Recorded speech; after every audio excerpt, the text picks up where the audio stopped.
It's time for ignition and straight up automobile pimping.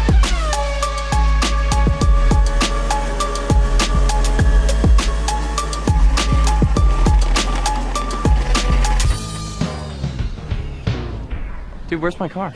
Dudes and dudettes. That's the first time you listen to that song, eh? Probably, yeah.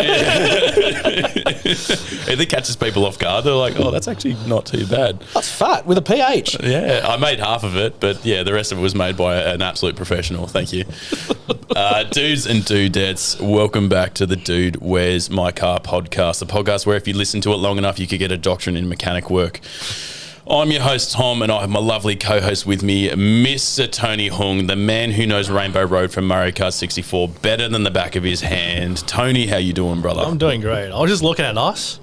We seem cold. Look at this dude in his short sleeves. He's like in Hawaii. We're in Antarctica. That's a man who works hard. It is. I've always found that people who are wearing minimal clothing when it's fucking cold are the ones who actually put the hard work in. That actually makes sense. That's why old man's always in shorts. Yeah, because he's moving, brother. He's the one in the shop. He's moving, brother. And in between us tones, I have a gentleman that I've been wanting to bring onto this show now for quite some time. He is a master of his craft. Some would say that he is so good at what he does that he can roll a cigarette in one hand and drift a BMW at the same time in the other. He is none other than Lachlan Donoghue from Bromspec Motorsport, the owner. Mate, how are you going? I'm good, mate. Thanks for having me on. Thank you, mate. I appreciate it. How are you?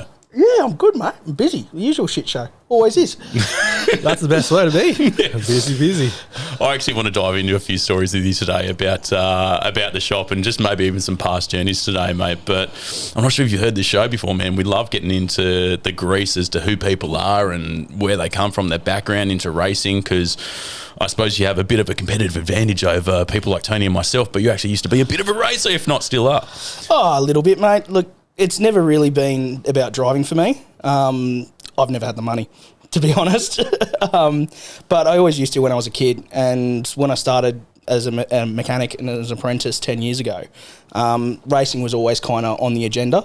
And whether it was me doing it myself or whether it was working with people who did it, it's always something where I really wanted to be. And 3 years into my apprenticeship, I got the opportunity to do that. So, fuck, yeah. That's unreal, eh? Rare, like right place, right time, you think? Look, a lot of hard work, but also, so my dad was on a whole lot of forums for the Lotus Club, and generally, funnily enough, my TAFE teacher at the time, I asked him about it, and he turned around and he's like, mate, you just got to get yourself out there. You just got to talk to people, you got to be willing to work for free, you just got to go out and do it. So we put something up on the Lotus forum, and then probably a week later, one of the guys who builds engines for a lot of the Lotus community, worked with a race team that ran Renault in Australian production cars. Shit, okay. Yeah, not my first choice of car to be working on. But yeah. Look, it was my entry into racing, so kind of went up, met him, worked on a weekend, and yeah, the rest is kind of like history. I did 3 weeks with them, and then they took me to Sandown for my first actual race meeting. Jesus Christ. That was quick. Yeah, it was really quick. Hang on, let's not skip that. That was like a red carpet into the racing industry. Look, I think it's interesting because racing's expensive for anyone who does it. And the issues that everyone has is to run race teams, and especially endurance racing, which is what they were doing, you need people.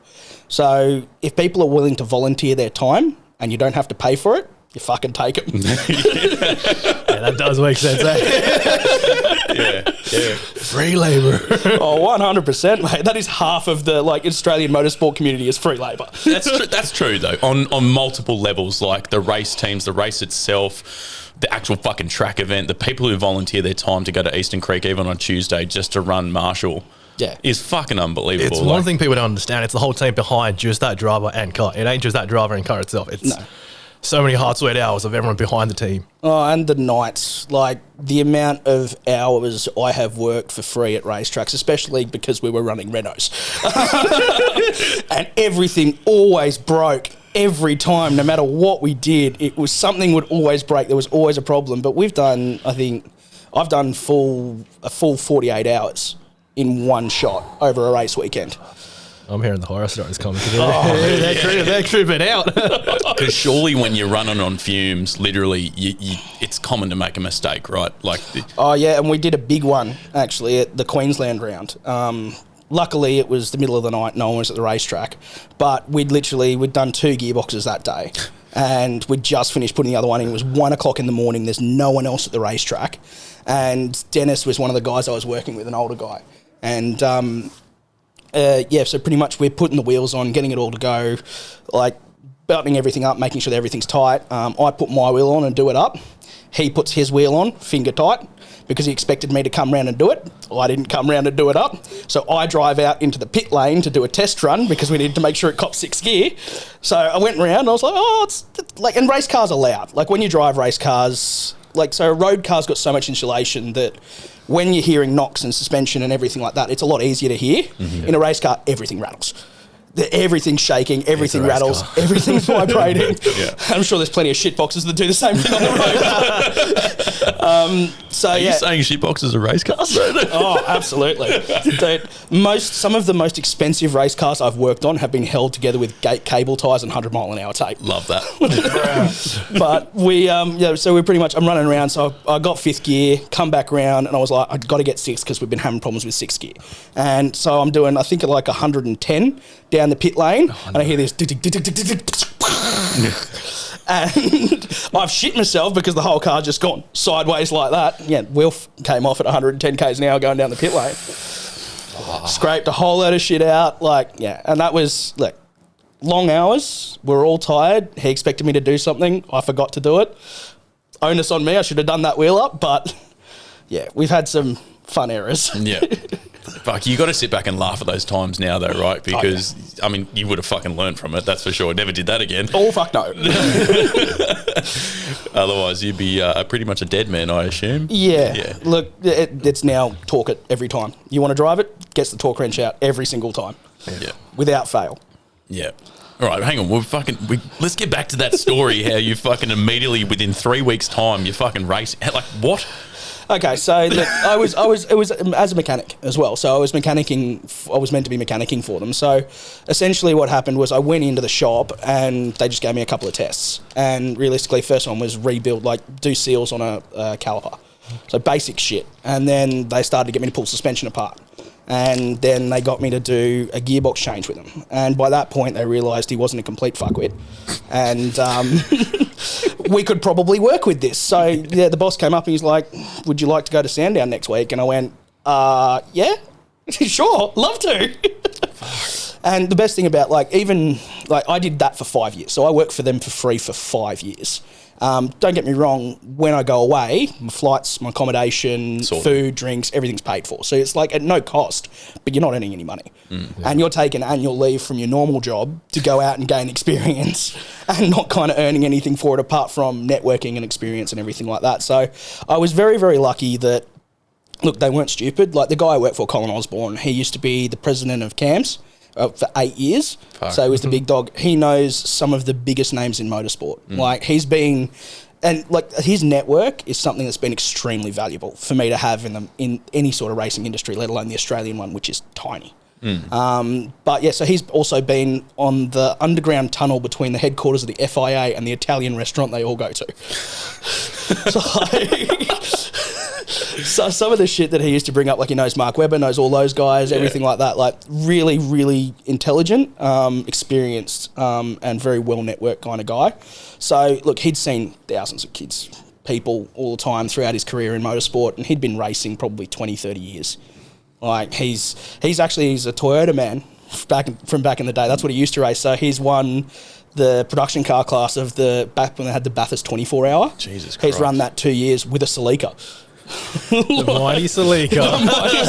That's why we get it back. He did the 24 hours of Nürburgring in a fucking Corolla. Dope. A lot of experience. We had a lot of fun. So I did a lot of work for him. And then you just gradually network. People see that you're decent at what you do, and they ask you to do a bit here, you do a bit there, and you just gradually expand and work on all sorts of different shit. How do you feel about that, though? Obviously you're going over anecdotally everything that's happening. What's actually running through your mind at this time? How does that actually make you feel? I'm shitting myself. Right, I'm shitting myself. Yeah. There's that much pressure as well, because you want to do well. And the one thing that people don't talk about, especially in motorsport, is sometimes one little mistake can be the difference between you staying in motorsport and you not. Like, because the industry is so small and everybody talks a lot of shit too, but that's besides the point. It's a different podcast. But we'll bring you on for part 2 for that one. But no, look, realistically, you could make one little mistake, and if everyone sees it, no one will ever take you on again. 100%. So, like, the amount, shit myself for most of it. You get more confident.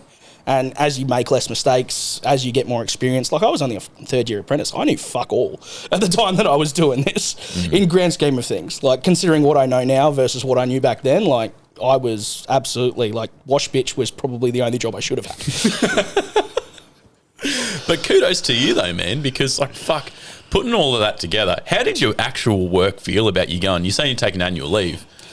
Look, to be honest, they were supportive to a point, but as the races got more frequent and my time started to be spent more with not more with the race team, but more time was spent with the race team, they weren't overly happy about it. Look, I had a good boss for my apprenticeship, old school Italian dude. And look, his philosophy for me was always, you should always do better than me because I'm giving you all the knowledge that I've gotten and then you're meant to be building on that. So he had that kind of philosophy, but he's also running a business. And I understand where he was coming from now. Didn't then, but do now. When you're losing staff and you got shit booked in, like, it's a headache. So, he wasn't overly happy, but he's still supportive. And I was very lucky to have a boss that was supportive like that. Yeah. How do you know? You go, Tones. No, I was going to say, my question for you is, what was running through your head when you're like, you would go work for free? Because you don't see anyone nowadays. They're like, I do this little thing and I got to be paid. Yeah. How did you go around for experience? Look, the first year or so, I was absolutely for it because I was doing what no one else was doing. Yeah. Like, I was leaving TAFE early on a Wednesday to jump on a plane to go work on race cars. Like, that's a flex in itself, especially with the TAFE boys that are working at dealerships. Like, but as time goes on, like, that's the reason I eventually left, is there was a lot of kind of like, I'm at my point, I've made my name, I've worked on other cars apart from this. Like, I'm at that point where I was experienced enough to go work for money. Like, so 5 years, I'd say the last 2 were done out of loyalty and respect for what he'd given me, because he's the one who gave me the opportunity to be where I am today. And you've got to have respect for that. Like, you've got to understand. I was doing him a favour by working for free, but that's also besides the point. Like, what the experience I gained from all the boys in that team, and most of them were older as well, which is also a fun, different dynamic. Like, go away for 3 weeks with people you don't know, sleeping in the same room, all on single beds with 2 guys that are 50 and 60 and fart and snore and do all that shit all night. Like, that was an interesting experience my first weekend away. Like, I'm used to it now. Like, the team, because realistically, these owners and drivers and everything like that, they spend the bare minimum on looking after the accommodation and food and everything like that. So you get used to just kind of like headphones on and ignore Dave behind you. Mr. Snorer, there you go. Mate, any type of experience I've had fucking going away weekends or doing some form of racing, I'm fucking pooped by the end of the day. And I'm not putting in the hard yards at 1 a.m. like you are, mate, unless it's a mate who's fucking broken his car or some shit like that. But I don't care what room I'm in. Fucking put me in the kitchen on the floor, man. Yeah. I fucking slept on his floor in the kitchen one time because it was so late. I was like, fuck, I don't care. Put me here. I'm so dead. I'm so dead from today. Like, Oh, yeah. And it's draining. But look, there's also like the adrenaline as well. So the worst ones to try and sleep after are night races or big enduros. So like we used to do, I think it still happens. I haven't heard about it happening this year, but they call it the fight in the night. And that's at Queensland Raceway. And Queensland Raceway, they call the paperclip because it's literally straight, 90 degree, 180, 180, 180, and then that's the track. And it's dead flat, like there's no elevation. But you've got 40 cars, all with the lights on. They put fucking LED strips all over the windows and like, it's a cool experience, but that starts just as the sun goes down. Yeah. And like the top guys generally finish in 2.5, 3 hours. And like, so by the time you've packed up and the race is over and then you've kind of set everything up to get ready for tomorrow, because your next race is at 9 a.m. the next morning. So if something fucking happens, you're fucked. You're not racing. And there's generally on average with entry fees, they're spending like $2,000 a race at minimum. So you get out there if you can. And they're the hardest ones because you're not leaving till 1 a.m. and you've still got all the adrenaline from the race before. Like, you're still, 90% of the time, you haven't even got unchanged. You're still in full fuel suits, like balaclavas, everything like that, sweating your pits off. Like, it's a different type of tired, but it's fucking fun. Yeah, I was about to say, mate, you're smiling whilst you're saying this. This guy can't fall asleep now unless he's got fucking sweaty pits with a balaclava on now. No, that's my pajamas. I get into my race suit every night. He's got one of those like race car bed car things on the floor. Tweaking it before he gets onto his pillow. I'm talking the wheels before I go to bed. You said you had to be prepared. Oh, fuck. I suppose, out of curiosity, it feels like jumping straight into this and knowing that that's what you wanted to do. Like, when did that start? That's probably going even further back. Like, yeah, look, Dad. Yeah. I'm going to be blunt, Dad. Ever since I was a little kid. Like, he's always been into cars, and he's English, so he's had a lot of shitty English cars. Yeah, I can name a few. But look, there's still like there's a joy to having some of those. Like, some of his older cars was like the old XJ V12, like a proper. It's a horrible car, like as far as reliability is concerned, but it's a V12, and it's sleek, but it's also weighs like 2 tons. We also used to have one of those old Mercedes, like the big fenders and the big like pointed bonnet, one of those really old school Mercs. Yeah, and yeah, look, that plus watching F1 pretty regularly when I was old enough to be awake for it, especially, and a lot of that. It's just kind of been a part of my life for a very long time. Cars in general have been a part of my life for a very long time. What was your first car? Oh, Land Rover Discovery. Yeah, bloody oath. The TD5, so the 5-cylinder diesel. Fucking thing, we bought it with 460,000 Ks on it. Bought it for $6,000. Fuck me dead. It broke a lot. Yeah. Like a lot.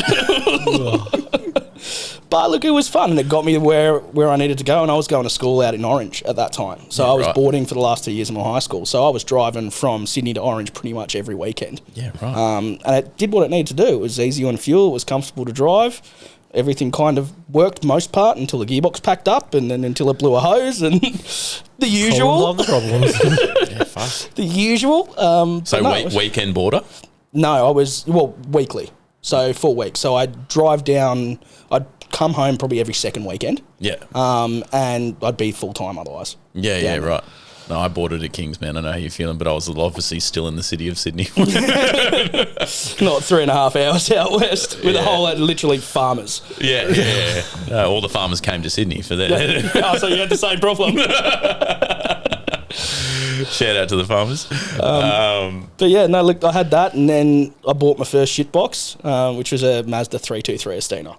Yeah, wow. The cute little hatchbacks. Yeah, that's gorgeous. Yeah, I bought it for $2,000. It had fatties on the front, like deep dish fatties that stuck out the front, and then fake BBSs on the rear. When it had like the Grip Royal white steering wheel when I bought it, and a fucking big purple dildo shifter. Yeah. And because it was manual, like that thing, you'd put it in gear and the shifter would be like flopping around. Guys driving trucks. Yeah, pretty much. Like an old Land Rover. Yeah, it's kind of there. Blew the engine up in the first week. That was a good one. Oh, I believe that. I believe that so hard. Put a second-hand engine in it, and it lasted probably 3 months before it got a bottom end knock, and like, I mean, a loud one. Yeah. And like, anytime you're on throttle or off throttle, it was knock, like bad knock. Like, people would stare. And it did that for 2 years. So I drove that with the bottom end knock for 2 years. Fucking thing never let me down. Oh, my Mighty God. 323. So I suppose the reason why I ask is like the transition or the development between like the street and the track. I always think is a pretty important one because it gives people something to aspire to. Number one, that's one way you could look at it. But then another way you could look at it is just sort of understanding the differences of what a fucking street car is and what a fucking race car is. So I told you I swear heaps. Yeah, good. Sorry. But going through your history of cars, I mean, you've got some pretty sick cars now that you drive daily. Yeah. It's a massive difference between what you drive on the track. What's the major difference? a few of them are quite obvious. But yeah, let's go with that. You can expand upon it. So, look, realistically, it's the same thing we talk to a lot of our clients, and look, I'm sure a lot of people will watch this. Like, a road car is a road car. Like, you whack stiff coilovers in a road car, it's going to handle like shit, it's going to drive like shit, you're probably going to bend rims, pop tyres, do all of that. So, like, even in my car, which probably should have decent, like, coilovers in it for the power and speed that it's got, I run just a standard set of Bilstein B14 height adjustables. Not putting expensive coilovers in, not putting three-way adjustables, not putting anything fancy in it. You don't need it. Like, there is no way in hell that you're going to need that type of performance on any street in this country. Look at the fucking senior roads we have now. Right. How many potholes can you count down one street? But generally, like, the biggest thing between a road car and a race car is, like, a race car is the absolute bare minimum. And I mean, like, the absolute bare minimum that you need to run a car. It is ridiculously stiff. And we got, even with the Renaults, when we were trying to tune it, because we didn't have a lot of tuning time, and this was probably just 2 weeks before we were the 2021 6-hour, and we were trying to road tune it. So I had the tuner sitting in this passenger seat, and this is like a fully fledged race car. It's got rally rego, so we drove it down the M4 like 2021, where it was pissing down like the 2 weeks before, and I mean like properly pissing down. So I'm driving this race car with semi-slicks, stiff as shit, full roll cage. I'm like harnessed up with the window net up in pissing rain on the M4, and like the thing is, like, a road car needs to be pretty stable when it hits bumps. Like, I was driving probably 90 odd, and I hit this pothole and the whole car jumped like 1.5 foot sideways. Like, and it wasn't even like it wasn't even like it swerved. No, it literally went up, over, and down. And both me and the tuner looked at each other and went, "Yeah, okay." Moving on. So, like, race cars, they're designed to be on smooth tracks, unless it's a rally car, of course. That thing can fucking go anywhere.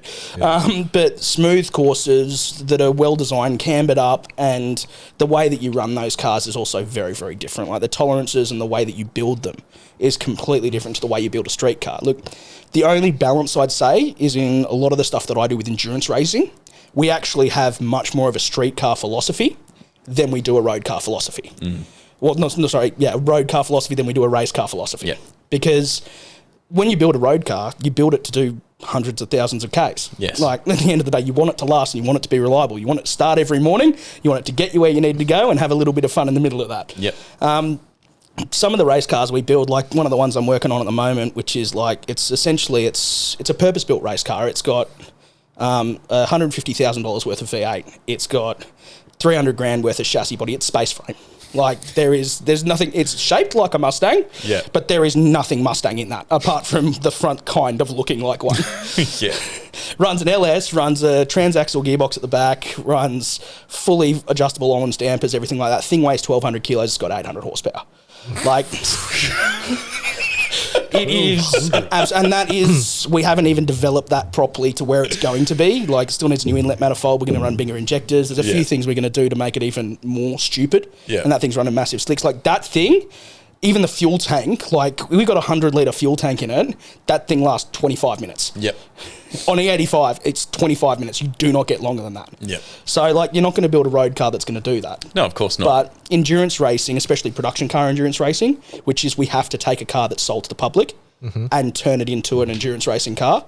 A lot of the philosophies we have with that, and that's why I've been so successful with the BMWs I've built of the last couple of years, is because I'm building and tuning these road cars every day to do hundreds of thousands of Ks. I've only got to make these ones that I'm building do 6 hours. So you can turn everything up to 11 because you know it's going to make it. But sidebar to that, didn't this year. That's a shame. Yeah. So now, I suppose the reason why I ask is because you present the facts. How do you then explain the disparity to a kid, right, who might be listening to this right now, who's coming to you and he goes, I want you to build this. How do you just look at them in the face and be like, do you know what that means if we build that? Because you don't want to crush someone's dreams, but at the same time, you have to be so straight with them and be like, do you realise what it does? Or do you just crush their dreams? Look, you let them down gently. He's a nice guy. But realistically, look, the way I approach a lot of those situations is like, what do you actually want to achieve? Because they'll come to you with, oh, I've seen this on YouTube, or I've seen this, or I've got these parts online, or I've found this that's going to work for my car, and you go, yeah, no. But realistically, I asked him, it's like, what do you actually want out of the car? Like, what is the aim of the build? And they'll usually come up with, well, I want to do this, this, and this. And I was like, well, if I built you what you asked for, it'd cost 3 times as much and it wouldn't do that. Or we could have it for a third of the price. We could build you this and it's going to do exactly what you need it to do. Yeah. And sometimes they take the experience. Sometimes they do the whole, fuck you, I'll find someone else to do it. And then you see them like a month and a half later with a shitbox that they hate. You were right. I should have listened to you.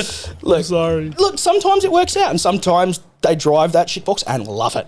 And that is the one thing I love about car culture.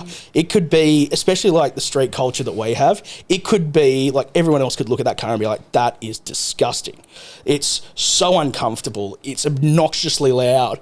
But he's sitting there with a smile on his face, absolutely loving life. It may break down every second day, but it doesn't matter. Smiles per gallon. 100% smiles per gallon. The whole Subaru community, man. It's so true, but it's funny you mention it.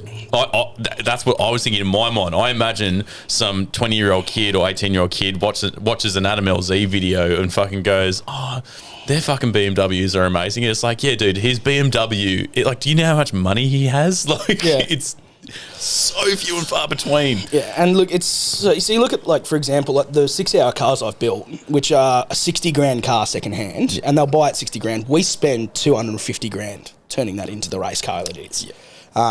There is a ridiculous amount of money. But you look at, like, so from my end, like, exactly to prove the point is my little 135. Right? That is an amazing road car. Yeah. I bought the thing for 30 grand. Yes. Can attest to this, by the way. I want to hear the build you said. I remember you saying that once. Tell people. So I bought the thing for 30 grand. Then now you can get them under 100,000 Ks for like 25, 23. Really? Yeah. I haven't looked, I don't know. They're cheap as chips. They are a 3-litre straight 6 single turbo. With the auto is great. Like the ZF 8-speed box in that. Look, I always love manual. I will. But when you're trying to go fast, there is nothing that beats that box. Yep. And it's bulletproof. Yep, fair enough. It will never fail. So, yeah, it's a brilliant base platform. You spend $1,600, you double your power. Almost immediately. All you've got to do is, like, one boost pipe, swap the plastic one for metal, and then whack a tune in it, and it just shoots, like, straight away. So, all up, I've probably spent, including... I'm not going to include tyres because I'm going through them. I never would. I'd never include tyres on any build. Tyres is feel. It's a consumable. It's a daily expense. Absolutely. So, look, if you count like the brake upgrade, which is even just like, because those ones come with, like the F-Series come with a 4-pot front caliper and a 2-pot rear caliper. They're like 370mm rotors on the front, 368 on the back. They're like fucking big brakes. Yeah. Like everything, I've probably spent 10 on it, 10, maybe 11. Yeah. And I've got a full set of suspension. I've got a full exhaust system from the turbo back, which is, it's got cats. Yeah. It's got cats. Always. People know on this show exactly what you mean. And New South Wales Police, just for you listening, it's got like a fully sick catted system. It's cats, it's got mufflers, it's got hot dogs. Absolutely. Yeah. Emissions pass, 100%. Yeah. It's got a bigger intercooler. It's got all of the plastic and rubber hoses have been swapped out for either silicon or metal. It's got a full set of coil packs. It's got, like I said, full suspension. It's got cross braces at the front. It's currently running 257 rear wheel kilowatts and 690 newton meters. And that is what you get for 40 grand in a hatchback. That's rear wheel drive. and all up for 40 grand, or when you bought it and what you've done to it for 40 grand, you're saying technically it'd be 35 then if you bought it at 25. Yeah. That's pretty fucking ridiculous. In terms of value for money, which a lot of people I think seem to overlook from time to time now, I think that's actually a lot of the reason why people do actually go to Commodores. Like the V8 Commodores, what you could do with like 5 grand, 10 grand. You'll break it, but like it's the power is ridiculous just because of the way it's built. Same thing for that car. Yeah, and the one thing I love about it is, look, we put an oil thermostat in it, so it's got a factory oil cooler. Like at the front, it's got a front mount factory oil cooler. You just change the thermostat out so it opens a little bit earlier. That thing has done. I drive this thing, as all 3 of you know. I drive it like I stole it. Like, you do? You fuckers can hear me coming from a long way away. I have done 50,000 Ks in that, and it has never skipped a beat. It starts every fucking morning, and I barely let it come out of cold start before I thrash it. It's probably got about like a minute and a half, 2 minutes, and then I'm fucking on the throttle. Don't get me wrong, I go through spark plugs because I do that, but realistically, like apart from... You also run a workshop, so who cares? realistically, I'll just call Bursons and get those parts, no worries. But look... Loggie's here again. Like, trying to fly down the shreddy again just to get the Bursons. But no, dude, that thing hasn't skipped a beat. I've done the usual BMW trifecta, oil filter housing, sump and rock cover, and the thing doesn't leak oil. The thing's got no engine lights as well. That's the best thing. There's no lights on the dash. I was going to program that sound into this for you today too, but I ran out of time. You're lucky. You're lucky you got such a great car. But look, see, it's funny because everyone looks at the cheaper versions like the E-Series, which are like finished in like 2012, 2013. They are absolute shitboxes now. Yep. But BMW did something right with the F-Series, and that's from 2012, 2013 through till 2019. Mate, I don't even, apart from basic repairs, even in my workshop, like the common car, I don't actually do that much to them. Yeah. They're pretty damn reliable. And bang for your buck power, even the 4-cylinders will make 200 kilowatts. Yeah. Like, they're not shit anymore. They're still expensive when they go wrong big time, but all European cars are, so are your Golfs.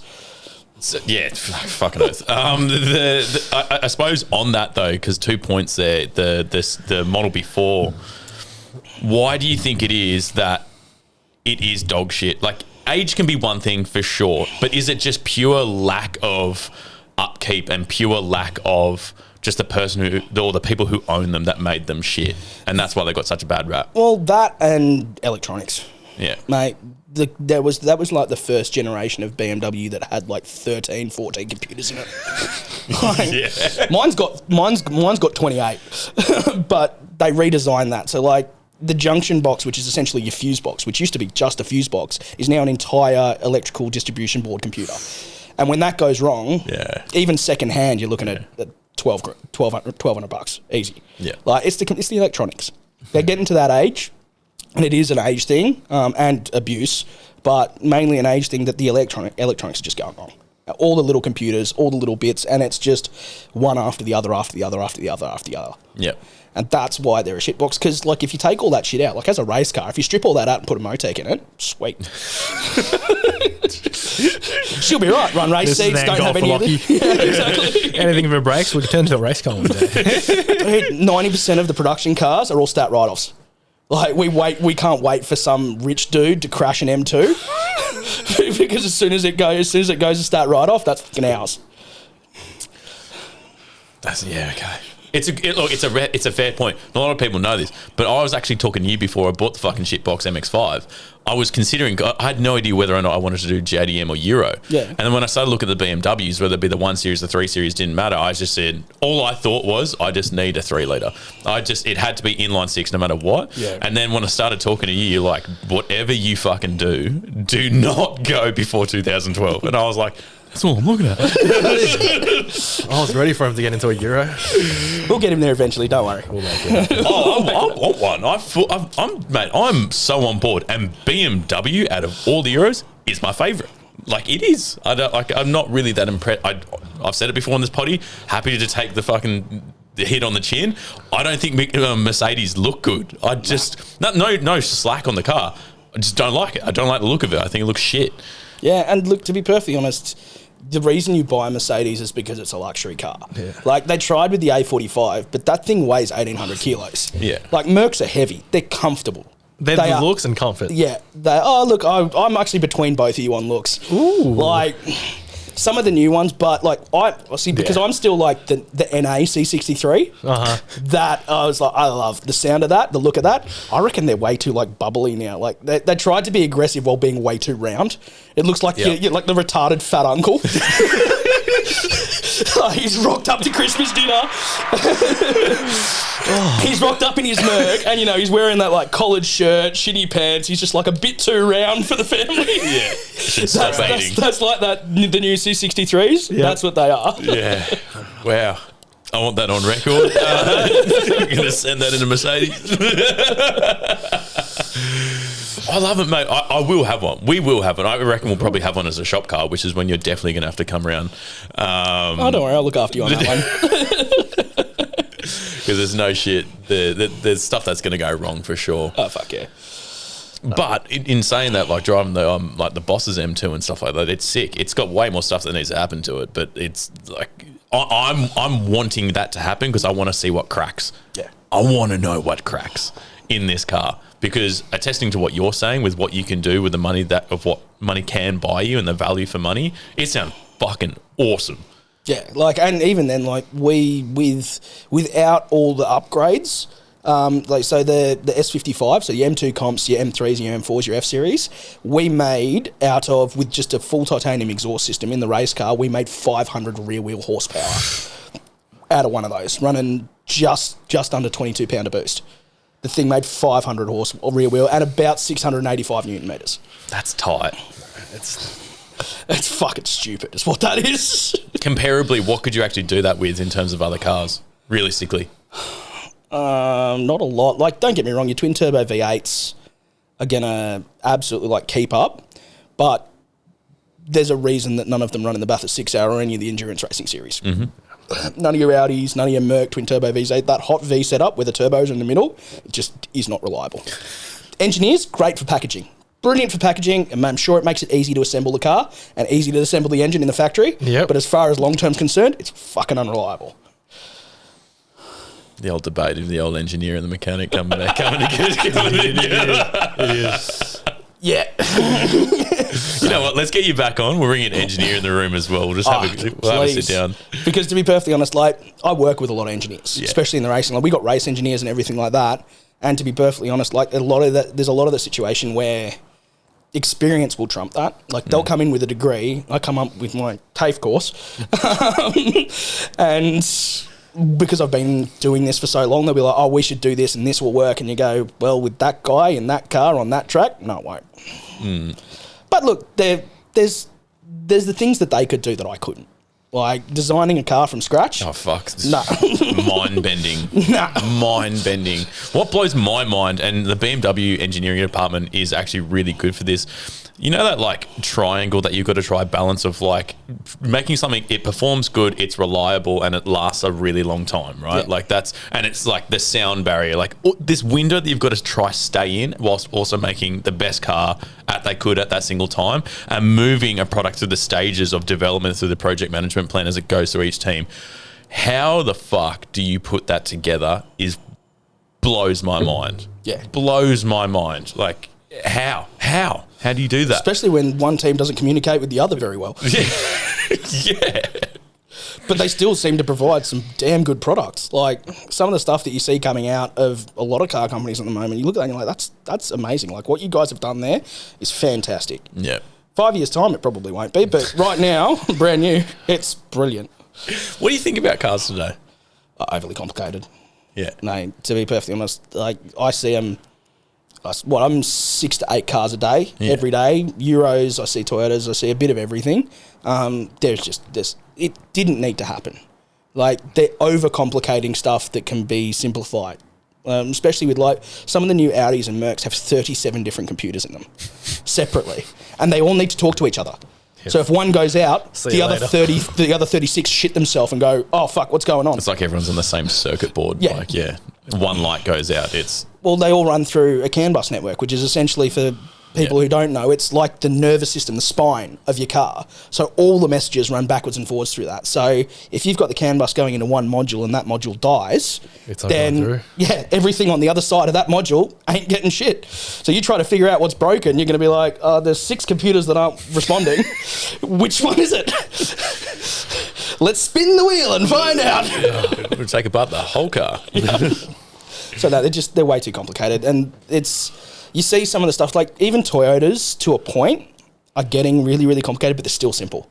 Yeah. Like you look at the new 79 series, that is the same car. And they keep making more money on it. Like that thing is 120 grand for a car that was designed and first manufactured, and it's almost no different. The plastic that they have under the seat is the same plastic in the 80s. Like, it is the same car. Mate, I'm convinced the board of discussions that happens when they go, we're going to bring out a new series of Land Cruise, and they go, what are we going to do differently?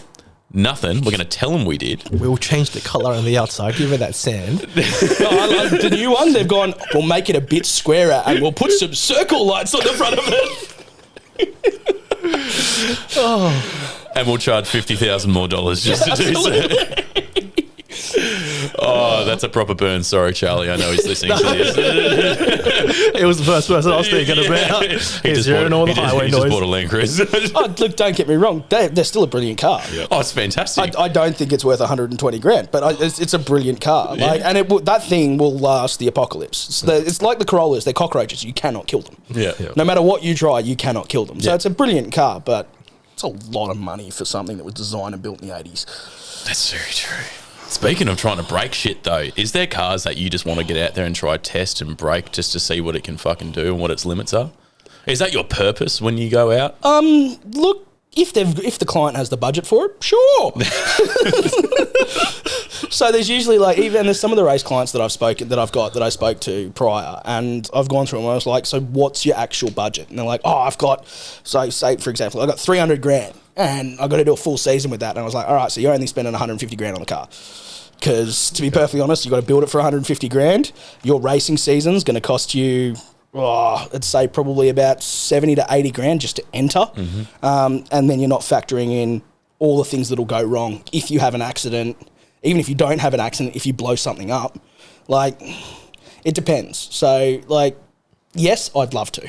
And with the sports sedan, the custom built $500,000 worth of race car, we are 100% doing that. He has got the budget. Yeah. And look, some of the clients are, and the funny thing is, the clients that usually do that are down-to-earth Aussie blokes, but they're all trucking magnates. They're all in logistics. Yeah. That's where probably 60% of the top gentleman drivers, which are pay drivers, gentleman drivers in the Australian motorsport, the top 60% are trucking. Yeah. That's where all the money comes from. Yep.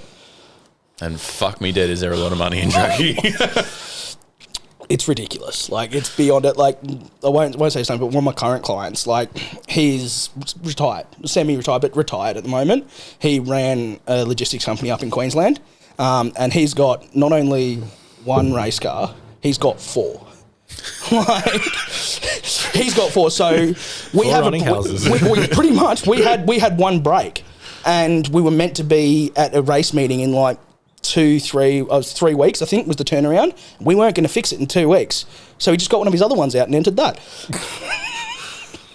I wish we had that kind of money. That'd be lovely. Right, for a lot of people We'll get there, that don't worry. listen to the potty, if they did want to get into racing, what do you suggest?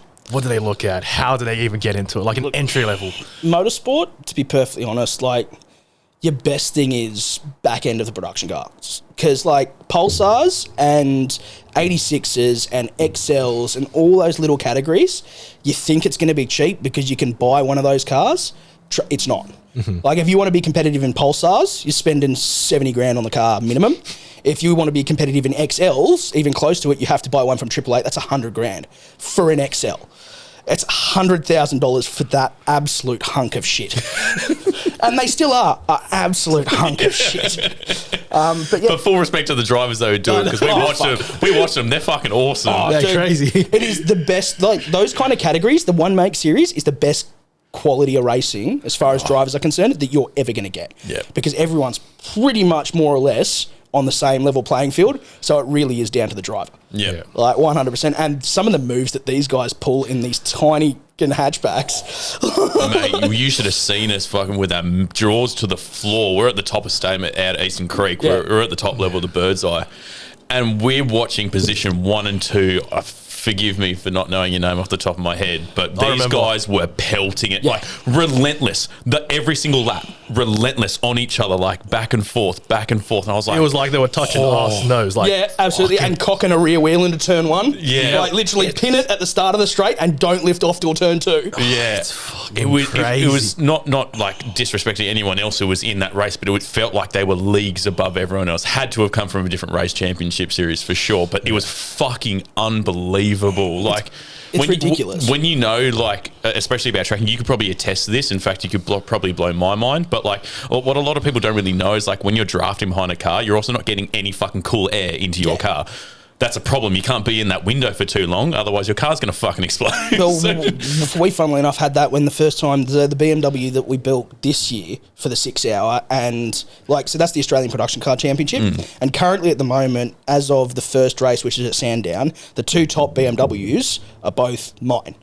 So one was the one I built this year. The one that's chasing it, and don't get me wrong, we've got good drivers and everything like that. The one that's chasing it was the one I won with at Bathurst last year. And that one again this year. It's got my tune, my motor, it's got 8 months of development I did with Aaron Gretsch, the guy who builds those cars for the Simon Hodges and Jaden Ojeda, the guy who built that car. 8 months of development, it's got the tune in it that I ran, so I had my 2 guys, but the same thing happened. Simon has 4 years of development on that car. It should have been faster. Dean, my driver, had done 1 test day. And he came out of an Evo, never driven a BMW, never driven something that powerful rear-wheel drive. But the same thing happened. Like, Simon was on his ass the entire time. But we're half-hour race. It was 30, 35 degrees, and he's sitting behind him. And he gets us into one of the back, after the back straight at Sandown, gets us, passes us. As he comes onto the main straight, limp mode, because gearbox is too hot. So he got us, and he'd done all the work, and he'd been there the entire time. And then as soon as he gets past us, too hot, nah, done. Oh, that'll be a fucking gut-wrenching nightmare. And that thing's got like 2 gearbox coolers, it's got diff coolers, it's got everything that you could possibly put on that car to cool the oil down. It had, and it still got too hot. It also helps that our exhaust system pokes that way and that way. So, like, if you want to sit, unless you sit directly behind us, like, you're getting hot exhaust gas no matter what. Oh, but that's the realities though, right? Like, a lot of people don't realise, and I feel for you because we've been watching you for fucking weeks now, since like the beginning of the year, since race season started. Essentially, you went to fucking South Australia obviously not that long ago. Yeah. Didn't last very long. Nope.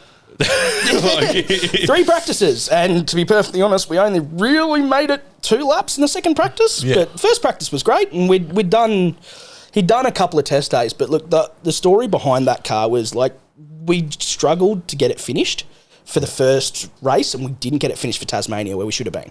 And then we ended up at Sydney and had a great race at Sydney, and the thing was like fast to the point where for the races they took 20% of our throttle away because we were walking 3 cars down the straight. we were close on everyone else, like, and we made some cool overtakes. Like, the setup still had work to do. We still had tyre pressures. Like, the car's brand new. It's more of a shakedown than it is anything else. But yeah, no, we'd get onto the straight, and the thing had no real setup, wasn't really gripped up properly, and to be perfectly honest, the driver could not drive it yet. Like, he was shit on the the exit of the last turn onto the straight, he was crap. Like, he could have done it so much better. The thing was still hitting 275 at the end of the straight before he jumped on the brakes. Like, and you'd see it, like, he'd be behind someone the whole time, and then all of a sudden he'd get on the straight, and the thing would just go, yep, see ya. So we'd done all that, and then he'd gotten back and like pulled the pan off, dropped the oil out, and they found this little pin in it, like essentially a broken circlip. So this motor's done essentially what it was. So the rod that holds the piston to the conrod, the gudgeon pin, one of the circlips that holds that in had snapped in half and broken out. Oh. So half was still in there holding the piston together, and half of it was in the oil pump. Oh, yeah. So the client who builds the motor, he's taken it apart, rebuilt it, so put it all back together. A bit of a rush job, to be honest. We've gone down to the Bend, down in South Australia, which I will say the best racing facility in Australia is the Bend, by a country mile. Yep. The track is amazing to drive. The facilities are brilliant. The fact that the hotel you stay in, the Ridges, is on top of the pits. Yep.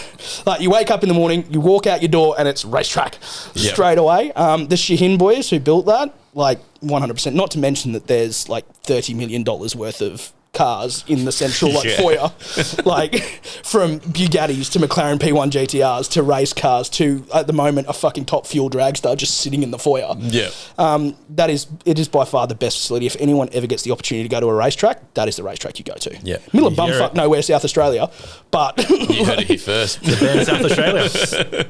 But yeah, so we went down there, and the first practice kind of went okay, and we developed a misfire towards the end. So like the last lap's come past, I heard it come past, and I went, oh shit, that's not good. That doesn't sound all right. So we've gone back in, we've looked at a few things, like think it's possibly a misfire, but the leads, because the exhaust's so massive, it's getting so hot, and we haven't developed this car properly yet, so we don't know what the fuck could be going on. So we swapped the leads out, had a look at everything. Everything seemed okay. Went out for practice 2, misfired straight away. So come back in, pulled all the spark plugs out, put coil packs in it, put spark plugs in it, everything like that. And then we go out for practice 3, and he's sitting on the dummy grid waiting to go out, and I'm walking up with the headset on, trying to chat to him and like getting ready and being like, this is our run plan, this is what we're trying to test, I need you to do this, this, this, this, and this. And I see these bits coming out of the exhaust. I'm like, that's an awful lot of condensation. And, Oh, no. and when I walked over, I looked down and I like, that's not water, and it's still on the floor and it's shiny. Oh shit, turn the car off, turn the car off, turn the car off. It had shredded cylinder 8, like completely shredded it. That's motorsport though. That is motorsport. It is. That's the heartbreak. That's the heartbreak feels. It's not all sunshine and lollipops. Mate, motorsport is 90% disappointment, 10% joy. Yeah. I like that. It is 100%. But also, we could say that for cars in general. I was It's going to say, really that's cars. 90% pain and suffering. Yeah. That's true. And we keep fucking doing it. Oh, we're suckers for punishment, mate. No doubt the type of girls that we're into too. Just keep going back into it. Does your girlfriend watch these podcasts? I hope not.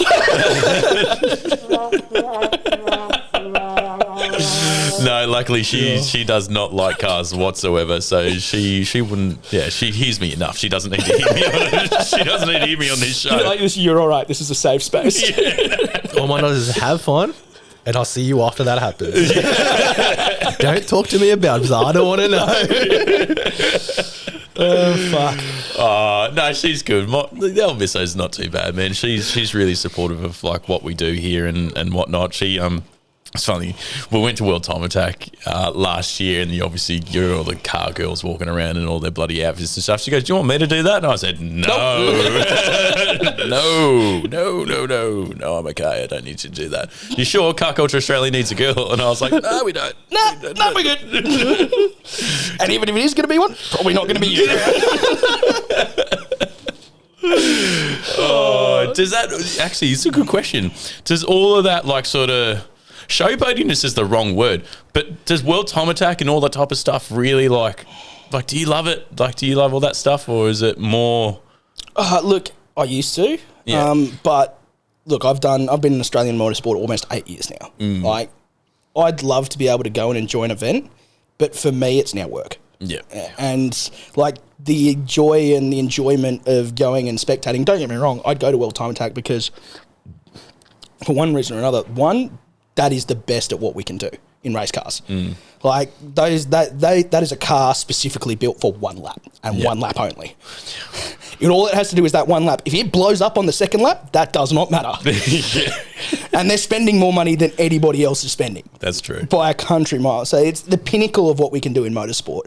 But yeah, for me, like, it's a different show. Like, you don't get that at race meetings. Like, apart, even V8 supercars, since everything's happened and they've pulled the grid girls and they've done all that, like, V8 supercars have the Monster Energy girls. That's about it. Yeah. Like, no one else really has that kind of area. And all of those organised race meetings now are so about the fans and the professionalism of the racing itself that there's not a lot that, apart from Formula 1, there's not a lot that really goes on around it. Yeah. And even the GT races and stuff like that, even over in Europe and stuff like that in the US, it's pretty similar. Like, it's not like that anymore. Time Attack and the Formula 1 are becoming the only kind of motorsport that still does that kind of stuff. Yeah. Which I find sad. It is sad. It's fucking oath. So do you think the car scene and the automotive industry is completely, motorsport industry as well, just changing, Yeah. going downhill? Look, as far as technology is concerned, no. Yeah. As far as like fan enjoyment, unless you're really into the racing, yeah. Like, and that's a problem. Like, it's too clinical now. And look, that's why you go to like the local meets. So like your New South Wales annual meeting or something like that, when it's literally just like Pulsars and Hyundais and guys doing it, that you'll have more fun there than you will at a V8 supercar meeting, because everyone is there for a laugh. Like, they run into each other like bumper cars, and then they get out, slap each other upside the head, and then laugh about it and have beers after. Like, Yeah. Dack each other and they'll be like, "Do you want a shot?" exactly. That kind of shit. That's where the grassroots, that kind of the down to earth stuff happens. Yep. As soon as you start to move up, as soon as more money spent, everyone takes it way too seriously. Yeah. Like, it's not fun anymore. Like, it's not for me. Like, I did last year. I did a couple of rounds with one of the RX-8s. I helped a mate with an 86, and I did all that stuff for free. That was fun. Yeah. Because there's no pressure. There's no money hanging over it being like, you're getting paid to do a job here. And they're just out there to have a laugh. Don't worry, the wheels talked. Like, Yeah. Well, that's why they have me, because like at the end of the day, they know everything's going to be fine with the car, and I'll set the car up and they'll be fucking fast. Yeah. But it's just a laugh. Like, they run into something or they finish last. Like, who cares? We're here to have fun. Like, So where do you get the most enjoyment now? Like, what's the most fun thing for you now? oh, don't get me wrong.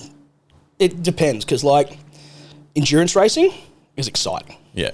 Like that, like the Bathurst 6 hour is awesome. One, Bathurst is fun. No matter what you do, Bathurst is fun. And look, even if there's not many people there, Bathurst is just the energy of that place and the way that it is on cars, and everyone just wants to be there. Like, that's fun. But look, most enjoyment I probably get nowadays is actually like building shit. Yeah, Like, right. like, funnily enough, back at the fucking workshop.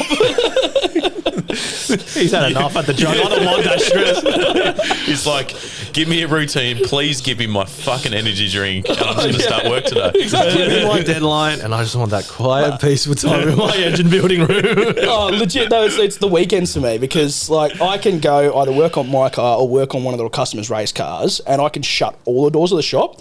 Don't have to deal with the general public. Thank you.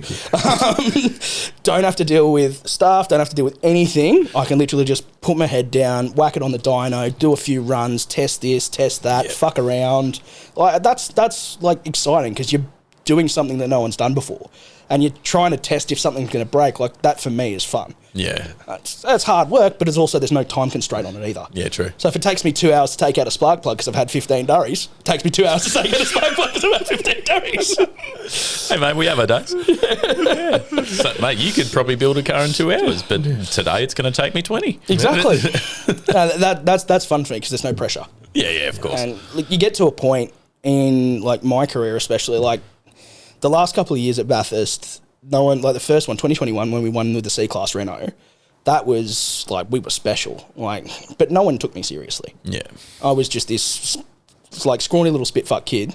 No one really knew who I was. I'd done a little bit here and there, but I hadn't really made a name for myself.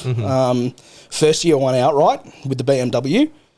Then people started to take notice, and that was like a little bit more serious.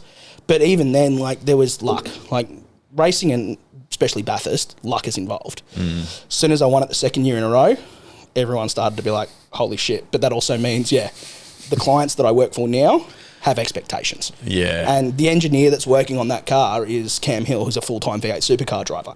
So we've got a lot of eyes on us as well, because we've got a full-time supercar driver race engineering the thing. Yep. And it's built by him and his dad, and they've got a history of the car that I built with them in 2022 and we won with. That was their car that they built at the same time. Like, there's so much pressure nowadays. And if something goes wrong, you take it personally. Yeah.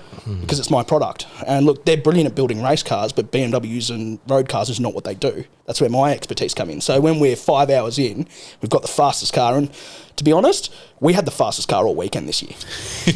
Dude, It feels good, but it's awesome, because like Cameron Crick, who's one of our drivers this year, he posted at Bathurst, like he did a 2:21, which is quick. Not a full-time V8 supercar driver, and it's not a supercar, but 2:21, that was practice 3. Everyone else, like the closest time we had was a 22:9. So we were a second ahead of everybody else.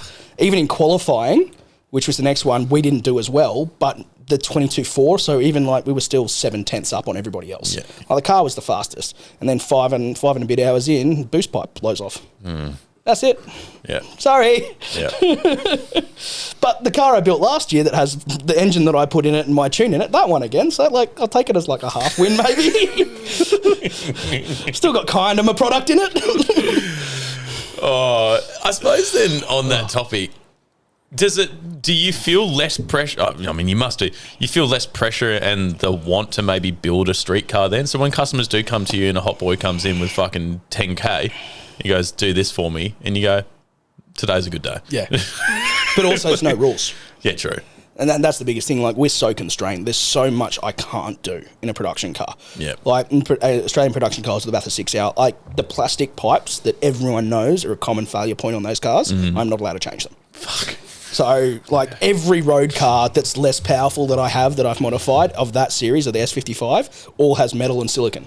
Like, it's the first thing we swap out. Yeah. I'm not allowed to do that. Not allowed to change any of the water hoses, the shitty plastic fittings and stuff like that. We're not allowed to change any of that. We still got to run all the factory shit. Like, yeah, the customer comes in and goes, do this. I'll be like, sweet, the only thing I have to worry about is New South Wales Roads and Maritime. And to be perfectly honest, they don't check that shit anyway. So you can have fun. Like, you can actually, like, build something. Like, to be perfectly honest, those race cars that have done well and won Bathurst, like, we've got road cars plenty faster than that. Yeah.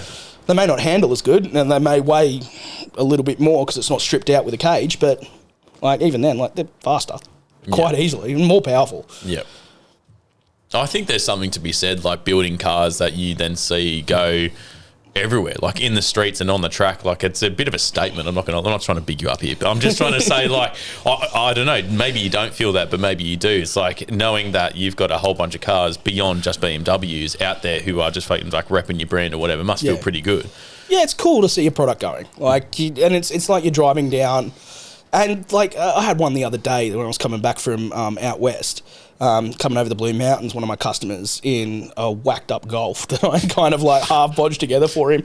Again, smiles per gallon. Definitely didn't spend a lot of money on it, but he just comes up next to me and you hear this like come past it in the standard like obnoxious Golf way. Exactly. And then he comes up next to you and you just see that and you're like looking at him and the smile on his face, like he's having a blast. And you're like, I built that for you. Yeah. Like, it's cool to look. It's nice to watch your product bring happiness to someone else. Yeah. And the hard work you put in, because to be perfectly honest, that Golf, I almost fucking burnt that thing to the ground. Okay, you got to share the story now. Look, he gave me a very minimal budget, and I know he won't want me saying what he spent on it, but it was a very minimal budget, and he wanted what was clearly not possible with that budget. So he's impossible. like, All right, he wanted impossible. He wanted impossible. So he gave me a whole load of like second-hand parts, and was like, "Can you make that work?" And I went, "No," but all right, fine. Like it's been a quiet week. I need some cash flow in the business. It was at the time like just after COVID where people weren't really coming back out again. Mm-hmm. And I was like, yeah, fuck it. It's something to fuck around with. I got the boys working, making money. I need something to do, and it's going to make me a little bit of cash as well. But dude, I chopped and changed that exhaust like 3 times because I couldn't get it to fit right with what he'd given me. The suspension ended up being like he'd just given me a box of like shocks and springs.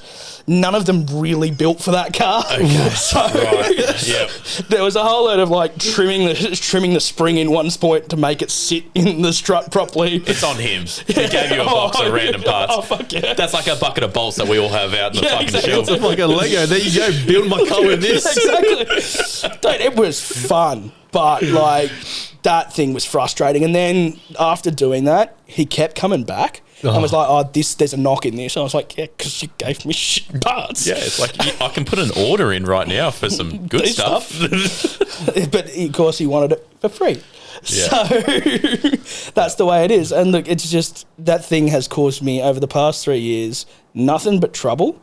And it's just been headache after headache after headache after headache, and little things going wrong, and us having to like there are no gaskets left in that car, all Sikaflex. Yeah. It's all Sikaflexed in. But look, goes to show you though, spend fucking money. Stop being a cheap ass. Spend some fucking money. Oh, 100%. Dude, do it right. See, this is the thing, like with my car. Do it right the first time. And do it you'll right, never have a do it problem. once. Do it once. We live by that premise in this fucking household. I can't stress that enough. Everyone tells me, I want to do this. I'm like, do it once. Do it fucking right. Yeah. Do it right. But it's a bit cheaper.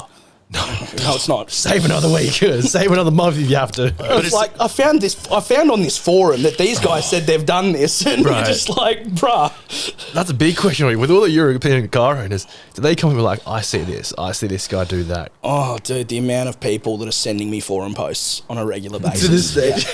Oh, still. And I'll get customers being like, oh, I think it's this issue. I've read on this forum, and there'll be like 3 or 4 links, and it will all be completely unrelated to what the problem actually is. Yeah, Russian porn sites. Yeah. But even then, like the forum posts something about like intake air temperature or something like that, and he's got a suspension knock. Like, that's some of the shit that you cop. Like, Actually, that's a good question. Is there a barrier to entry with BMWs because of, especially with the newer ones, like it sounds like there's way more technical things that could go wrong. That doesn't sound very like, not backyard build, but like garage friendly, do it yourself at home type job. Yeah, the modern ones aren't. Yeah. From 2012 on, the best models they built definitely aren't. Yeah. Mate, there's too many other things. There's too many sensors, for one.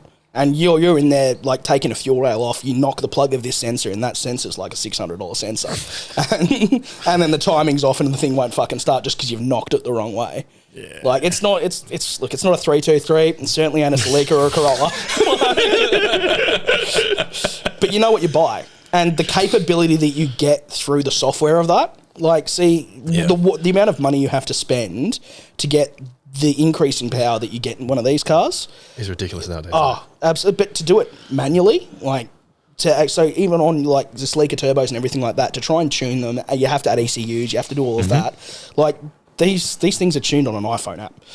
Like, the BMWs you tune through BootMod 3, which is an iPhone app. Like, you can literally have a dongle in the car and tune it yourself, adjust the burbles yourself, adjust the throttle response yourself. Like, the computer allows so much personalisation of that car. Yep. And you can make that tune sound and drive exactly the way you want it, which also brings a level of uniqueness to everyone's tune. Yep. So, technically, the bolt-ons are exactly the same, but every tune that they have is a little bit different. And every tune that we've put in, generally speaking, throttle response is different, the torque by gear is different, the burbles are different. Like, I don't think out of the 60 of those boot mod off-the-shelf tunes I put in, there's probably only 2 or 3 that are the same. Everything else is unique. Yep. And it's personalised to that customer.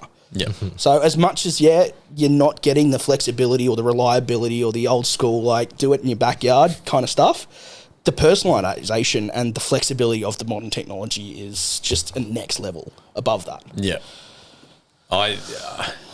It's hard to say that the proof is in the pudding. Like, it's obviously working, because when we go to the track or go to a skid pan day or whatever, no matter where we go, no matter where it is in the state, no matter what's going on, fucking BMW drivers everywhere. BMW's doing the skid pan, BMW drivers drifting, BMW drivers doing the circuit. Like, it's also because we're fuckwits, but that's besides the point. You guys are wild. Like, I love it. We see you win everything. Yeah. But also great community. You know how, like, everyone has their sub community, right? So we're all in cars, but then, like, Subaru's got theirs, Toyota's got theirs, BMW's got theirs, Holden's got theirs, like, all that type of stuff. So they all do their own sort of days doing their thing. Yeah. Bro, when we watched it, it was great. It was fantastic. Everyone's got smiles on their faces. There's, like, cars from fucking the 90s, 80s, all the way through to today, and they're all doing these amazing skid pan things. Yeah. Incredible. And they're all having a great time. And look, that's the one thing I've got to say, like, car culture itself has changed so much over the past 15 years. Shit, yeah. Like, since I was a kid and since I was coming up through, like, my first car and everything like that. And the funny thing is, like, it got in the middle there, it got very, like, kind of split. Like, everyone had their, if you owned a Golf, you didn't talk to the BMW people. If you owned a BMW, you'd shun the Golf people because they don't, like, you're arrogant and everything like that. I think in the last couple of years, and especially with what you guys are doing, like, bringing people together, the culture has changed a lot more nowadays. People are a bit sick of their little niches and expanding and talking to other people. The one thing that you guys do, which is fantastic, is the amount of people you bring together with all different makes, models, everything like that is something to be admired, 100%. Because not a lot of people can do that. And don't get me wrong, there's thousands of car clubs, but they're all in the niche. Yeah. So you've got your TT Drivers Owners Club, you've got your M2, you've got your BMWs, you've got your Audi Club, you've got your Volkswagen Club. Everyone does, and they surround, that's lovely that they've all got the same car and they come together. But the fact that you've got so many different cars and people from different walks of life, like everyone from 50-year-olds down to your average red P plate, are like, it's good. I foresaw the inevitable, which is the electric phenomenon that is coming, and I saw an opportunity to do something, or Tony and I did, and just go, if we don't come together and make something of this and we all agree on the same page, cars will die. Yeah. Cars will die sooner than you think. Yeah. And if you keep having your little tiffs and your battles because your JDM doesn't go with this Euro car over here, mate, you need to check yourself before you wreck yourself. Yeah. Like, it's all petty bullshit too. Yeah, I know. It's all fucking a machine on 4 wheels. Yeah. It goes vroom, and it usually goes in one direction into a tree. Talking about the S15s. Anything JD in rear wheel drive at the moment, to be honest. To be honest, man, it sounds like it's always just so fucking go with you in business related. Like, do you ever actually get a chance just to chill out and maybe come to the track with us just for fun day on a Tuesday night? Like, I'd fucking love to, but no, to be honest, at the moment, We were no. about to book him a year in advance. We were like, he would call us last minute. Sorry, bro, I got a customer calling me. Obviously, I can't make it. No, look, I've been wanting to for ages, and I get asked this all the time with my customers. Ask me, it's like, so have you taken your car out to the track? And I went, I'd love to, and I've wanted to, and I've booked track days. But then I've got a customer going to that track day that's going to pay me $1,000 to look after that car. And as much as I'd love to spend the day out there, I'm taking $1,000. I would too. Which is essentially like doing some tyre pressures, torquing some wheels, and maybe do a slight suspension adjustment. Like I do fuck all for $1,000 on those days. Yeah. So look, yeah, I'd love to, but I'm trying to build a business at the same time. Like I've only owned this 3 years, and until I make it 5, and that's the standard for small business, they fail in the first 5 years. Most 80% of them fail in the first 5 years. Until I make it 5, I can't take a step back yet. But I'm getting better. I would say that. I was getting better at the work-life balance, and then I have clients, and I've got 22 race weekends this year, and only 3 of them are in Sydney. Yep. What enough. I'm back off to South Australia. No, not next week. Week after. Yeah. And then it's every 2 weeks. Bang, bang, bang, bang, bang, bang. Yeah, that's race season. You know what we skipped in this potty? What? When did you get into BMWs? It was just like, he's just the BMW guy. Yeah. We just never talked about it. But when did it kick or jump in? I bought a BMW business. So That's it. like we when it was a 6-month process when I was looking for, like, I'd worked at like all sorts of different places, for everything from Lotus. I'd worked at race teams. I'd done a whole lot of shit, and we started looking probably January, February 2020, so just before COVID hit. Oh, yeah. And look, I still had a lot of things on the agenda. I was talking to a team in Europe that I was going to go race for, and I was going to do like the full-time motorsport in Europe. I was going to move over there. Jesus Christ. Absolutely. Like I was talking to, R Motorsport Aston Martin, who had a brilliant product at that time and was essentially the factory outfit for GT racing for Aston Martin. And I was going to go like start at the bottom, but I'd had enough start. And it was going to be like subsidised, so I'd go over there, I'd get paid, but they'd help with my housing, they'd help with everything like that. And to be perfectly honest, with the amount I'm travelling, you didn't really need to have like that much of a home base. So I'd had all that going on, and then COVID hit, and that just fucking all of that work and everything I'd done leading up to that just disappeared in a heartbeat. Just like taken from you from a fucking dumb, stupid Pandemic shit. yeah, so it was all gone. So look, sat down with mum and dad, and we were talking, because my mum runs her own business. And we were talking about it, and I was like, look, do we want to? Like, do I want to run a business? Like, we've got nothing else to do, realistically. By that point, the first lockdown had kicked in, and I was sitting at the workshop all day doing fuck all, because no one was around. No one, and especially the first, 2 months of that lockdown, no one was willing to go out. Everyone was shit scared, so I was doing fuck all. So I was like, look, how hard can it be? I regret saying that now. And I'm going to pull you up saying it again in 2 years after the 5-year mark. Exactly. But I was like, how hard can it be? So we spent 6 months looking for businesses, and at that time there were a fair few on the market. Hardboard Tyres was on there, so Sam's Place. Bromspec was one of them. There were a couple in St Leonard's. There was a few over Linfield, Piermont. There was shit everywhere. But Shitloads out west. But I wasn't going to do that. No, look, I've grown up around here. I've lived around here, and for me, the market that we've got here was a good thing to jump into. Absolutely. And then, to be perfectly honest, the BMW thing wasn't what sold me on Alistair's shop. It was the fact that he had a dyno. So I didn't really buy the BMW business. I bought a business with a dyno that happened to work on BMWs mostly. This dude's just for a full week doesn't tell anyone. He's just in the dyno the whole time. Let's go again. I bought a new toy. 100%. Dude, every afternoon in my first 2 weeks, I was running my shitbox Mazda. Literally, with the bottom end knock on that dyno. I was trying fans. I was spraying water on all the intakes. I was doing everything I can. We even got a little bit of an old can of NOS from one of the drag teams. No, you didn't. And you just at the front, just open the air filter, just went We were fucking. I had a dyno. That's all I could. The first 2 weeks was I don't give a fuck about the business. I've got a dyno. Yeah, That was the Facebook status. Oh, I have a dyno.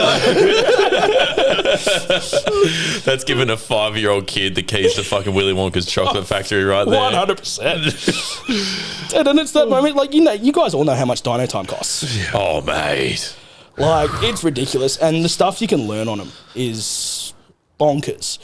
But yeah, so that's why I bought that business, and it just happened to be a BMW specialist at the time. And we got it, to be perfectly honest, pretty good. Like, he wanted 570 grand for it, and it was not worth that. We ended up getting it for just under 400. Yeah, right. And yeah, look, I've still got that loan, but realistically, it's doing fine. So It's not bad debt. It's a debt that you've acquired because it's paying It's your for bills. growth. It's for growth. yeah. So look, that's why I got into BMWs and then I started to, because he was doing a little bit of tuning, and I was like, fuck it, I've got to use it. Yeah. Let's do some tuning. And I started to see the capability of these cars, and how little I was spending to make them go fast. Let alone what the customer was spending, which was a little bit more than that, but how little I was spending to actually make them fucking shoot. And yeah, that's where the love kind of started. And then you drive them more and more, and like, for a hatchback, my car, the reason I bought it was because it was, without being an M, a proper M, it was the biggest engine in the smallest car. Yeah. Agreed. Yeah. And I saw that and went, fuck yeah.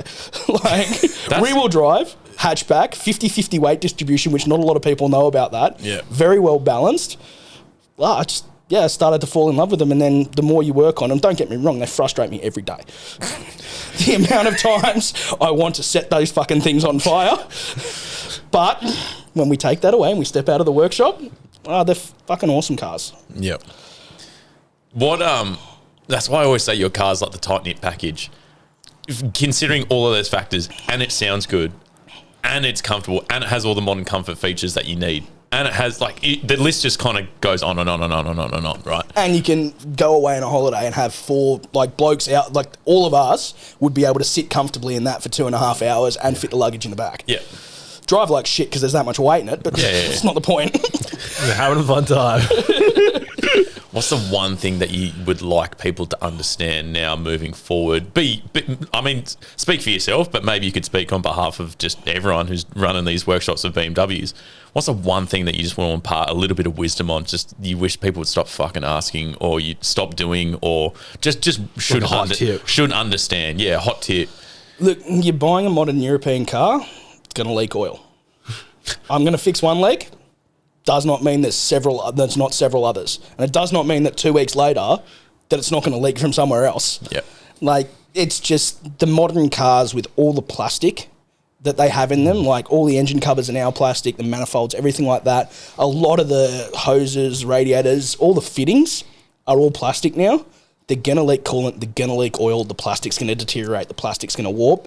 You need to understand when you're buying these cars that they've got a life on them. And you need to keep those plastics changed over or replace them, like I have in mine. All the intake parts, and it was all the turbo through to the intake system was 90% plastic. Now the only thing that's plastic left in it is the inlet manifold. Everything else, the intercooler, everything has been changed out. And in a lot of these cars, you can. Like the water pumps that fail on VWs all the time. The belt-driven ones that sit under the manifold, which are a shit to do and fail just because a little drop of oil gets on the seal and then it just pisses water out everywhere. You can get a metal upgrade for that. So you can upgrade these parts so you don't have to do them consistently, but you've just got to understand that you're going to spend money. If you spend it in the right way, it's not going to cost you in the long run. But if you keep just throwing shit at it and band-aiding the situation, the car's going to get worse and worse and worse. And to help you, is there kits out there that just that come together? It's like a whole kit package that you can buy with all those fittings. You replace them all? Yep. Yep. A lot of the American companies do it. Yeah. So, for BMWs, just like ECS tuning or Turner Motorsport, you can buy a full kit. And that comes with radiators, that comes with coolers, that comes with everything, and it just replaces every part. It comes with actual parts as well, not just fittings and stuff. It comes with actual parts. The people, that's the funny thing about the modern part industry. More people are making money out of. There are companies that don't actually manufacture or sell specific parts, they just make kits. So they buy it from 3 different suppliers, make a kit and sell the kit for a margin, and they make fuck tons of money about just putting a whole lot of parts together in one box. Might be someone doing that for 86s and BRZs right now. I won't say the name. But we all know. I mean, they work. There's nothing wrong with it. They fucking work. Ugh. They're in everything now. Yeah. You want to turbo your 86? I know who to call. Yeah, 100%. Oh, fuck. Is there anything you would want to know about us? Is there anything that, like, considering, like, I mean, you know us. I suppose that's the one thing that you do have that a lot of, I guess, really don't is You know us very well. we're around the corner. Yeah. We've known each other for a fair while now. We know what we do. We know what we're up to. You know what the purpose of this is. But is there anything you would actually want? How about this? Is there anything you want us to do? Yeah. Because you've Look, been in the industry, been in the game. look, realistically, I think there's at your track days. So, like someone coming out, or someone like me being out there, or just someone with experience or mechanic out there, just to run around and as part of your track days. Like I'd happily, if I'm around, I'd happily do one. But look, I think the one thing that when everyone takes their car to the track that they don't understand is how much of a tyre pressure makes a difference, how much slight adjustment in your suspension can make a difference. And if you've got someone out there, like for all your people in the community to ask questions about and be like, so like they can go and be like, oh, watch it in turn one and it can do this. And you go, yeah, brake a little earlier. Just do something like that. Like something like driver trainers, but someone mechanical that can be like, what are your tyre pressures at? And they go this, and you go, that's way too fucking high. Every lap. Every lap. That I think would be something that one would help a lot of people understand how to be safe on the track. Yep. Because I'm sure you guys have seen it too. You do a random track day, and there are some dangerous fuckers out there. I won't name any number plates. The first thing I would do is take your number plates off. But look, yeah, I think that's something that I reckon is a good value add that you guys could give people that want to come and do these track days and stuff like that. I think that's something that'd be fantastic. I think for sure, you know what, you're 100% on the money with that. That type of experience is like that next level. Because you watching someone from the bird's eye and being like, do you know, like, that you should be braking early, or do you know that you should be going faster, or do you like realize that you shouldn't be taking, like, why are you so wide coming into turn 6? You should be in the middle when you hit that turn. Yeah. People don't know unless you tell them. Yeah. And fine-tuning suspension, you have to drive it and keep doing it to be able to figure that out, and also have an expert with you to be like, well, yeah, because maybe your front needs to be stiffer. Well, everything that I do with race cars, and when I set it up, it's done on two things: footage and feedback. Yeah. So look, and don't get me wrong, I've the young kids that I've had to work with, you have to train them to give good feedback. They go, oh, it's slippery. I was like, but where? Like, oh, the back steps out. Yeah, but where does it step out? Because if it steps out on entry, I need to stiffen the rebound and get balance and more weight to the back of the car so it's not going too light. Tip in front. Yeah, exactly. It's too much weight and too much braking over the front that it's not rotating, or it's over rotating. But if it's doing it on exit, then you need more squat. So the rear end needs to be softer so that it'll sit down and squat and grip up. Like, the feedback kind of thing is something you can train, but like realistically, if they were doing a track day, it'd be like me get in the car with them, take me for a lap, and I'll go, yeah, this needs to be done, this needs to be done, this needs to be done, this needs to be done. But it's true, but like That's what a lot of people need, even before track work. A lot of people don't understand the prep that you need to go before track work. Dude, it's every race car that we build, generally in the workshop before we go to a race meeting, is probably about 20 hours in it. Yeah. Every single time. It comes back, you either, if on the proper ones, you tear them down. So the V8 supercars, it goes to the race. As soon as it's finished that race weekend, it goes back to the workshop. It is completely torn down to bare chassis. Yep. Every single time. And then it's completely rebuilt again. Yeah. Every single time. That's because all those parts are fucked, right? Yeah. Oh, look, check yes through and no. everything. It's a bit of like, for them, it's covering their ass. Yeah. Because if shit breaks at a race meeting, you're not just taking yourself out, you're taking someone else out. Yeah. And if something breaks like that, the team looks like shit.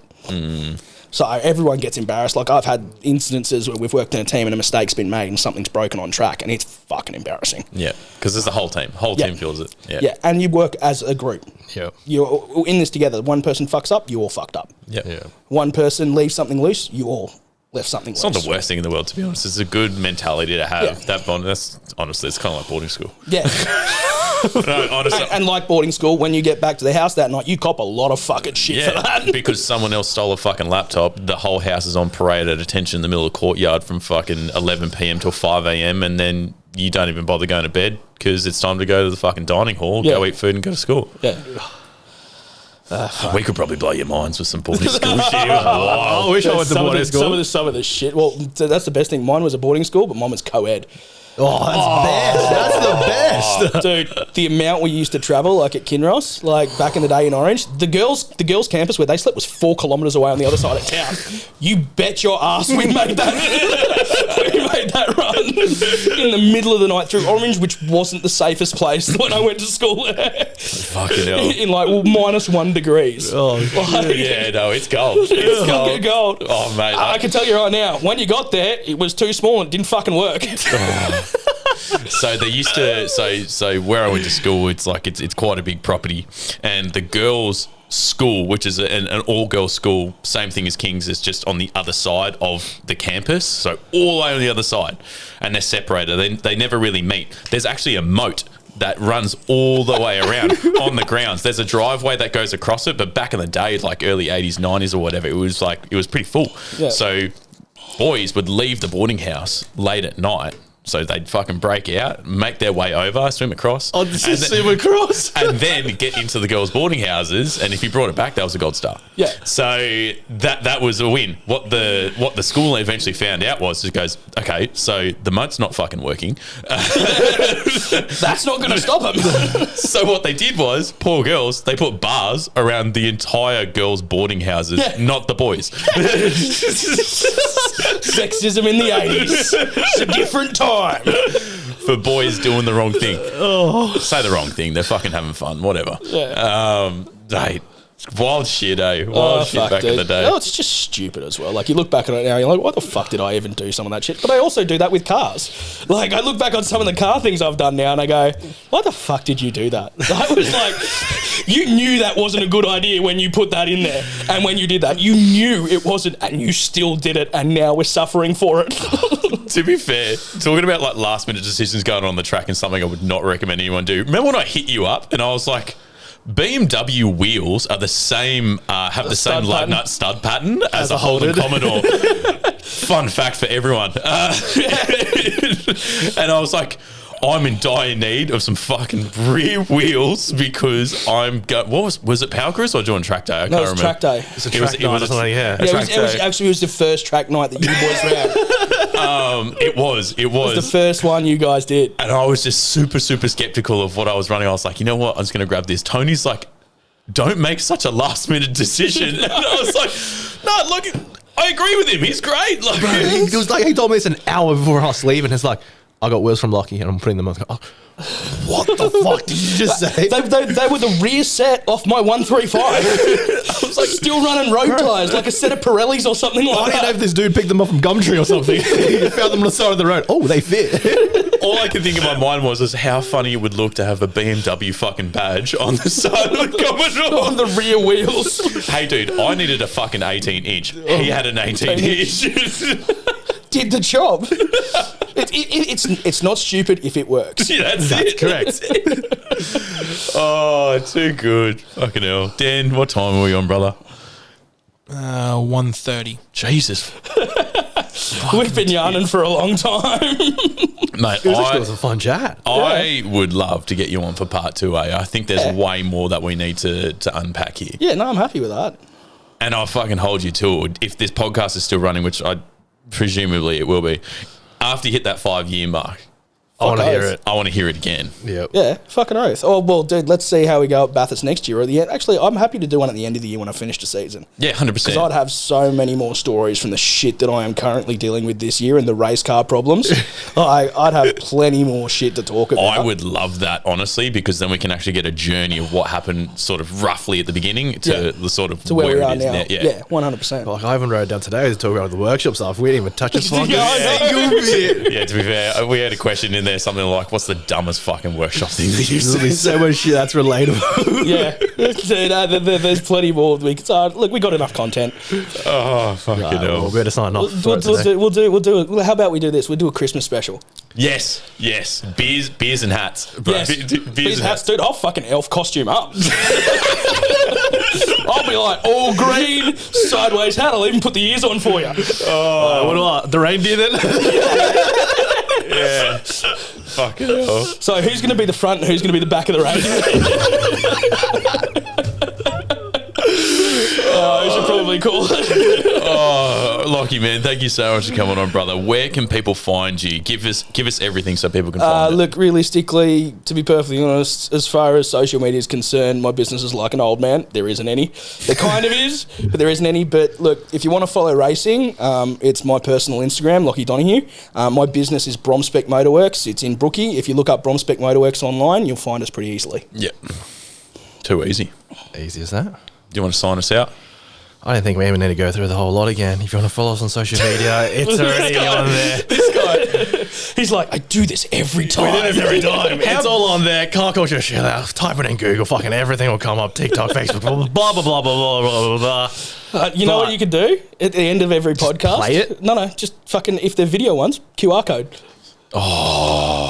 Just at the end of every podcast. The guy that tells us he doesn't do social media. Mate, yeah, this guy over here. You know what's funny? Speaking of like wraps and liveries and all this type of stuff, I go, you know what I haven't seen enough of is QR codes on the top of race cars, because as they go around, you can see the top of the QR code. You can scan it on the TV or whatever. Whenever it goes around, it links straight to the shop. Boom. Mind blown. And on that point, let's wrap it up. Thank you very much. Until next time. See you guys.